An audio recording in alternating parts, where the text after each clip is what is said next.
Ano, masaka ka na naman. Ano, ako naman pasahin mo. Basta nga ako napagpahinga eh. Kuya, balik tayo dun ah. Oo, ano na? Ano na? Sinabi mo kanina. Ako na ulit, asat kasi ng katawan ko, pwede pahinga muna ako? Uy, ano? Pagtapos mo ang paggastusin, papahinga ka na? Sakit nga ng katawan ko, maya-maya na lang. Maya-maya ah. Siguraduhin mo lang ah.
Buti naman, nakatulog na si Puma magkakahantay.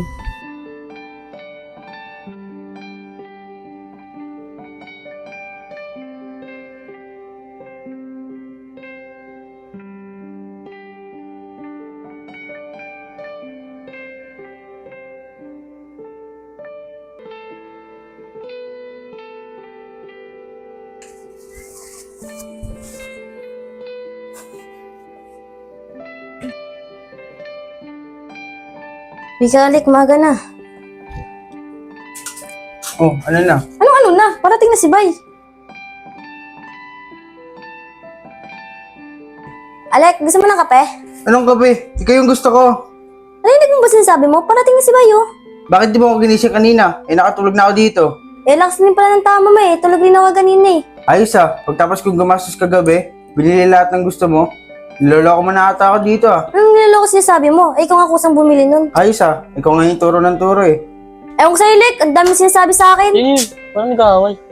Alam mo, mas maganda lumayas na lang kayong dalawa dito. Ano? Bakit? Kuya, bakit? Bakit mo kami papalayasin? Sarili mong bahay ba to?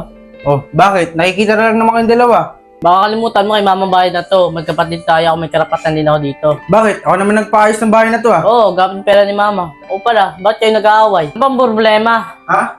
Lab, kasi hindi ko kasi nasunod yung utos ni Kuya na itapon ko yung basura na inuod na. Ito kasi lang, ang tamad-tamad mo eh. May basura dyan, tapon mo, hindi mo hintayin mag-uod. Lab, sorry ah. Ipasin na kuya, ako tatapon ng basura. Kaya ayusin mo. Uuda pala doon, Jenny. Ang tamad-tamad mo kasi.